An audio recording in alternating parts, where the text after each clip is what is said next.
Good morning. What I saw earlier, you look ready. You look ready to do just what it says, to resist and persist. You look more than ready, certainly what I saw of you this morning. I don't know how you went over the weekend, but certainly today you look ready. Sisters and brothers, convention delegates, Dave, Steve, let me first say that it's a pleasure and a privilege to be at your 40th Constitutional Convention. I bring you the support and solidarity of our global membership, the more than 10 million workers represented by the IUS 415 affiliated unions in 128 countries and territories worldwide. I also bring you the personal greetings of the IUF's current General Secretary, Sue Longley. Sue, the first woman to be elected to that position in 130 years, it's about time, was elected when I stood down last September. But sadly, she couldn't be with you here today. I know for sure she would have hugely appreciated being with you had she been able to, and asked me to greet you all on her behalf. I also take great pleasure in being here with the IUF's current president, Mark Lauritsen, that David introduced earlier, also elected last September at our World Congress. As David said this morning, prior to Mark, our last North American IUF president was your very own Frank Hurt. I was sorry Frank could not be here, because Frank's personal support during what was my first term as General Secretary from 1997 to 2002 was immensely important to me as a rookie General Secretary, and I will never forget that support and the friendship that emerged from it. I miss Frank, but in that team, I was very pleased to see Joe Thibodeau here. He was, like Frank, a huge pillar of support for me when at that time I didn't really know what I was doing. Today, you again have a remarkable international president in David Durkee. And to David, to Steve, and the entire BCTGM leadership team, I say first, congratulations on your election, but mainly thank you for our years of friendship and comradeship and the support you've always given me personally and the IUF more generally over those years. Sisters and brothers, next year, I will have been a union member for 50 years, starting, as David said, back in 1969 as a baggage handler in London's Heathrow. But if any of you are doing the math, let me tell you, child labor was rampant in Britain in those days. And I was a 7-year-old baggage handler at Heathrow when I started. So do the maths, please, based on that. I also talk about that more freely now because those days we used to write the destinations of the bags by hand on the labels. But it's so long ago that the chances of meeting somebody who lost their suitcase around that time in a convention like this, frankly, have dropped to almost zero. So I can now tell you that piece of my history. Sisters and brothers, your convention is taking place at a time when the labor movement, pretty much everywhere, faces industrial and political challenges as great as any I can recall over those almost 50 years. These challenges manifest themselves most often as attacks on our workplace and political rights. Attacks aimed at our fundamental right to earn a fair and dignified livelihood, both in work and in retirement, in this country and across the globe. Those attacks sometimes are mirrored, sometimes brutally, in other parts of the world, in Europe, in Latin America, in Africa, and in Asia, where workers often take risks and display courage, nothing short of heroic, simply to access their rights and to confront the major political and economic threats they face on a daily basis. Many years ago, when we settled a big fight with a company that you're a little familiar with, Mondelez, in the informality of after the agreements that we reached were reached, I'll talk about those later, one of their corporate people asked me a question. She said, "You know, Ron, where does the passion that you have for human rights come from?" And I thought about it, and I thought I'd give her a fair answer. I said, it comes from the fact that people put their families' livelihoods at risk to claim those rights. They risk jail to claim those rights. They even sometimes risk their lives to claim their rights. That's where my passion comes from. And I asked her how many people in her world would risk anything for the title of VP Production, VP Human Rights, or VP for the latest stupid idea that comes out of the company. And the answer, of course, is none.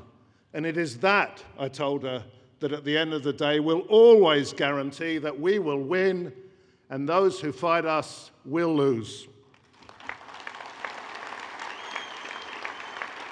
And here in North America, we see a political system that has collapsed in the US into virtual farce and would be no more than a comical backdrop if it were not so serious and damaging for citizens of this country, but also for so many of the rest of us.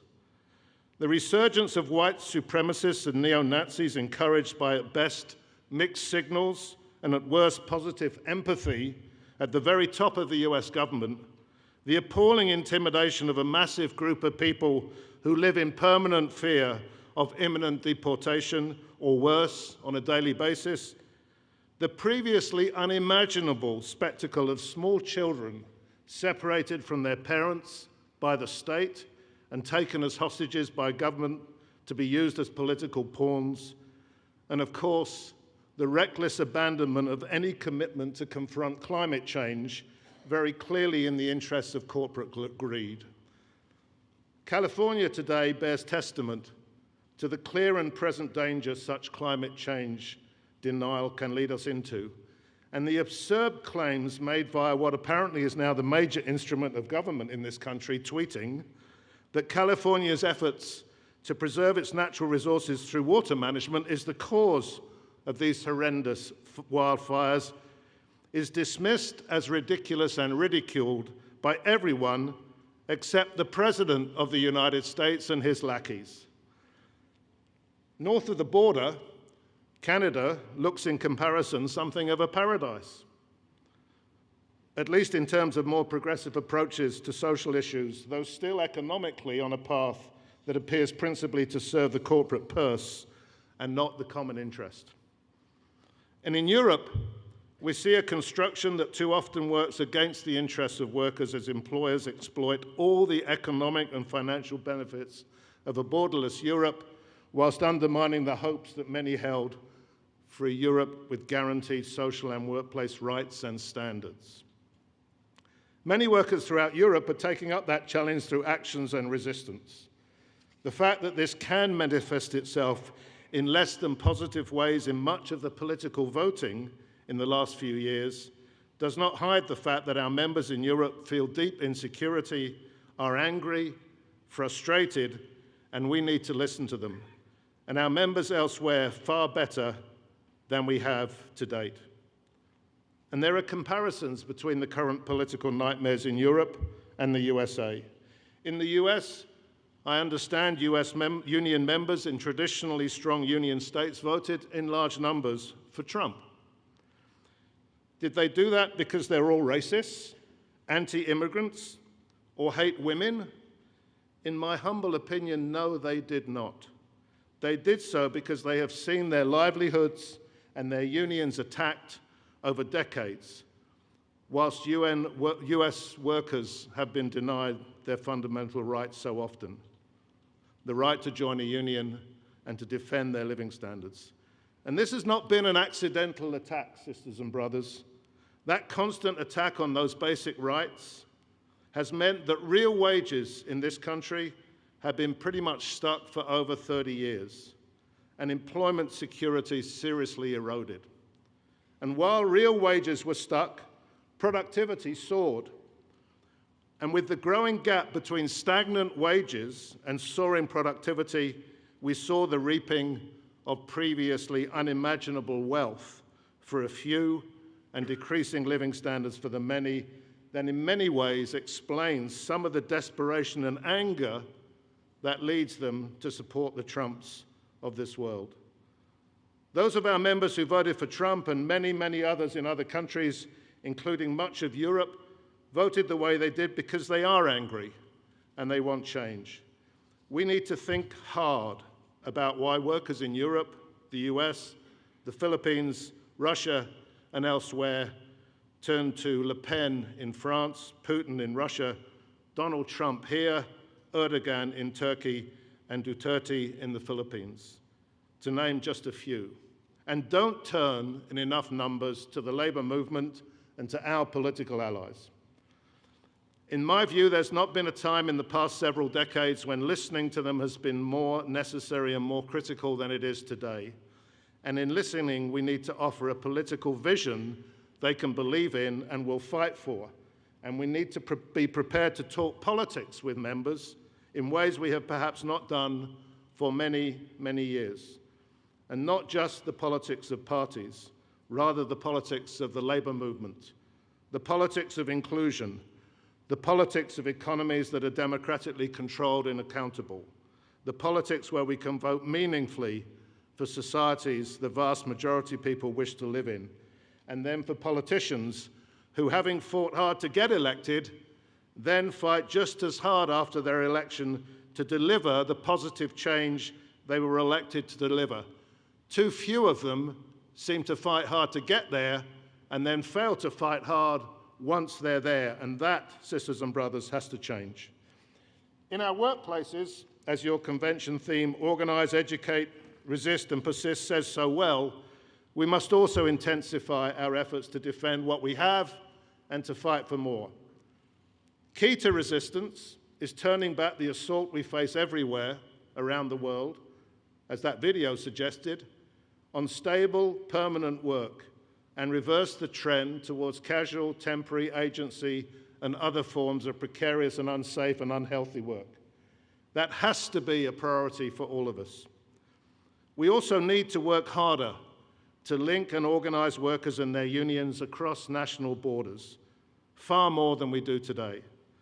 Transnational companies move capital around the globe, seeking competitive advantage, and in response, we must defend ourselves by supporting workers everywhere so they can exercise their rights, particularly the right to join a union, and as David said earlier, to bargain collectively. And to do that, we have not to just rebuild our organized strength, though that is as ever a first critical step. We also need to throw off some of the shackles imposed of us over the past decades. Even with the strength organized internationally, it is to a degree neutralized by the fact that we too often are prevented by laws from exercising meaningful practical support for each other across borders. A transnational company's profits can be used to shore up its business anywhere in the world. It can be used to protect it when it faces an attack on its interests. If it is taking a hit in one part of the company in one country, that part is supported by the rest of the corporate balance sheet. And they can do so across borders with impunity, effectively allowing parts of the company to be very practically supported by other parts of the company in whatever country they have an issue in. And yet we are systematically prevented, sisters and brothers, from doing anything like the same. Solidarity action, sometimes called secondary action, is a criminal or civil offense virtually everywhere, with exceptions like Sweden appearing almost like quaint anachronisms. In Sweden, workers can take action on behalf of workers anywhere else, in Sweden and beyond. Let me give you a quick example. The hotel workers in Sweden went on strike. Quite candidly, it was likely they would lose. But that turned around when the Swedish food workers, one of our affiliates, said to the hotels in Sweden, good luck with your hotels. Try running them without any alcohol delivered to them at all, anywhere. And Swedes like to drink. And the hotel workers won that fight 3 days later. That would be illegal in so many countries, including, I'm sure, this one. But I believe we need to try and change that. The right for workers in one country to take action in support of workers in another country is both a necessary act of solidarity, but it's also an act of clear and logical self-interest, increasingly faced as we are with companies that simply ignore borders. As organized as we get, as much density as we build, we will always come face to face with that reality. So as part of our political fight, we would do well to put restoration or establishment of the right to take action to support each other in countries and across borders firmly on the agenda of our political allies. Possible? Who knows? But we will never really know unless we organize and educate in order to build towards it and raise it as a serious political demand backed up by our members. And I would respectfully suggest that doing that is no more intimidating or impossible a fight than so many workers have faced and still face as they risk their livelihoods, families, and even their lives just for the right to join a union. And in many places, that still is the case today. So possible? Of course. Impossible? If we organize, educate, resist, and persist, nothing is impossible. So from where we are, what can we do? Well, simply put, we can fight back. We can fight back politically in our wider societies, and we can fight back through our unions at work. And in the IUF, affiliates of the IUF are working just like yours to do just that.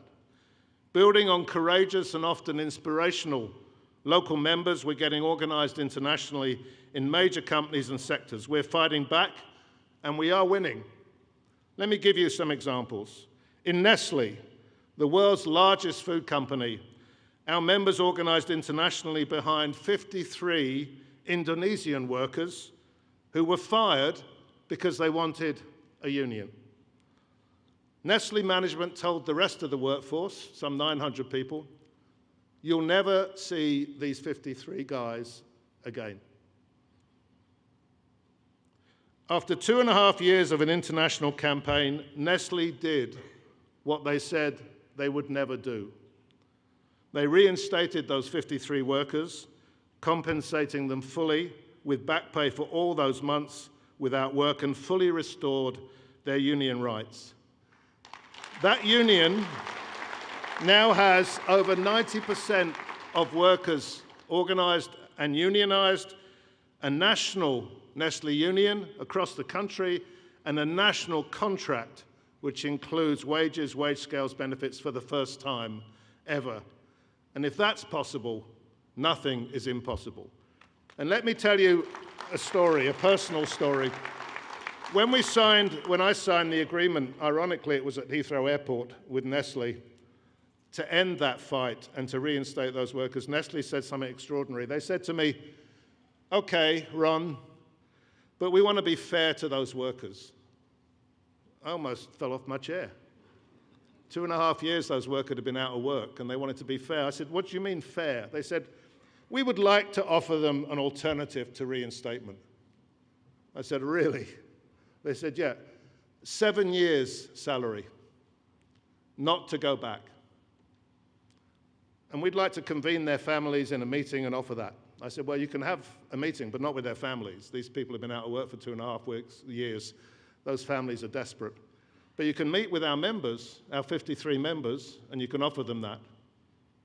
And they said, good. So they did.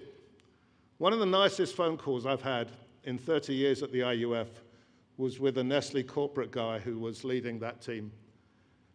I called him after a couple of days after they had the meeting. I said, so how'd the meeting go?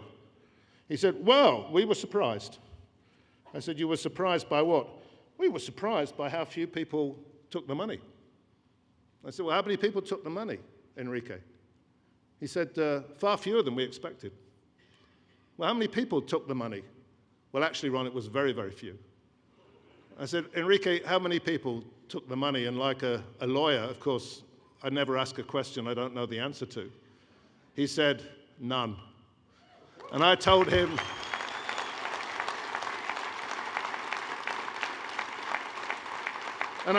now you know what that was about, and now you know why we will always ultimately win. In Coca-Cola, we got organized around some workers in Pakistan. As a result, and this was across the table with Coca-Cola at that time, we negotiated organizing rights, and all six Coca-Cola factories in Pakistan are unionized, and 3 distribution centers. The entire Coca-Cola operation in Pakistan is now union. And they built on the back of that a national union and a national collective agreement, a national contract. But they did something extraordinary in that country. You know, Pakistan is a country where women are treated poorly. If you remember, perhaps some time ago, a young woman, a young girl, was shot because she suggested that girls should go to school. That's Pakistan. So this union decided, first of all, that the company needed to recruit women. And they did, protected by the union. But then they decided that it's all well and good to have equal pay for work of equal value. But if you deny women access to the better paid jobs, you never have equality. And in this factory, one of the better paid jobs was forklift driver. So one very courageous young woman applied to train as a forklift driver with the union support. She was trained. She became a forklift driver. There are now 9 women forklift drivers at Coca-Cola, 24 others in training. And they are the only women forklift drivers in the entire country. And that was because of the way we organized with those workers in that union. In the US, we got organized internationally at Danone. And by the way, we're back again publicly campaigning against Coca-Cola, as David mentioned. I think you've all got a flyer. They have assaulted rights of workers across the globe. David made the case very well this morning. In Haiti, they're firing people for joining a union. In Ireland, they're denying workers the right in a concentrate plant to be recognized as having joined a union. In Indonesia, they're firing workers for leading unions to crush the union. In the Philippines, they fired 450 people to try and destroy the union that had been built there. And this won't surprise you. In the northeast of this country, they've got a union buster who specifically promotes themselves, and you've seen it many times, I'm sure, as being an expert in guaranteeing there'll be no union in a plant.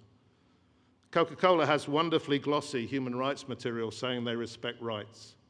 I don't know what you think, but we're here to tell Coca-Cola that that is not so. And we're here to make what they do much, much more resemble what they say they do. And with your help this afternoon, some of you are going to leaflet that store, and as David said, annoy Atlanta, because that message will get back. In the US, we also got organized internationally at Danone, as you heard, in Minster, in Smithfield Meats, in Unilever, in Sodexo, and elsewhere, and supported our affiliates to ensure workers could access their fundamental right to freely join a union. You know, company corporate headquarters are often clueless. They don't know what's happening, and they prefer it that way. David remembers the Minster issues, in Ohio. Here's a story about how clueless corporate headquarters can be about the real world. So just before the election at Minster, I get a call from the Paris headquarters of Danone. And they say, Ron, you know that really anti-union guy in the plant, manager? Well, we have fired him. We've told him he's out. I said, oh, well, good. They said, but we don't really want you to tell anybody we've done that. I said, really? I said, well, I have to tell either Frank or David that. I don't know if David remembers this. So they said, well, if you can tell Frank or David, okay, but ask them not to tell anybody else. So I phoned David, and I recall this. I don't know if David does. I said, David, I just had some news from Danone, and David said, is it about the guy they fired in the plant? Because everybody there knows it's happening. But that just tells you how clueless they can be in corporate headquarters. But You won't believe it from the treatment workers get in this country, but the right to join a union, as is said before, but let me say it more specifically, is enshrined in writing in the 1948 United Nations Universal Declaration of Human Rights. Check out Article 23. And people don't often know this, so I will read it to you. It's short. Unlike my speech, it's short. 1, everyone has the right to work, to free choice of employment, to just and favourable conditions of work, and to protection against unemployment. That's a human right. 2, everyone without any discrimination has the right to equal pay for equal work. 3, everyone has the right to just and favourable remuneration, ensuring for himself, they didn't do herself in 1948, and his or her family, that's my addition, an existence worthy of human dignity and supplemented if necessary by other means of social protection. And there they mean pensions. And 4, everyone has the right to form and to join trade unions for the protection of his, my addition, or her interests. That is written in the Universal Declaration of Human Rights. In the US and too many other countries, employers and administrations too often act as though they somehow have the right to grant or deny us that privilege or not. That's a lie. It's not theirs to grant, it is simply ours to take. And the Universal Declaration of Human Rights guarantees that in those clear and simple terms. In Unilever, we got ourselves organized to engage a company where we've now secured thousands of new permanent jobs across the world. But it all started in a plant in Pakistan where 800 workers worked. 22 of them had a permanent contract, and everybody else came to work in the morning asking for a day's work. Many of them sent back home, and they got a day's work, and then they came back the next day to ask for another day's work, etc., etc. Unilever said it was seasonal. Jesus, I don't know what kind of weather they have in Pakistan, but that does not sound seasonal to me. We fought Unilever for almost 3 years, and eventually those jobs were converted to permanent jobs. Everybody joined the union, and they formed a hell of a strong union that is now part of that same national union I mentioned in Coke. But there was one very unusual and touching thing, because in Pakistan, like everywhere, I guess, when you get a decent job, you do things that you couldn't do when you didn't have a decent job. For example, you get married. So when those permanent workers went back, their families celebrated, but they also had lots of weddings, because as a permanent worker, you could ask someone to marry you. And then a few months later, something else happened. A bunch of babies were born in these marriages.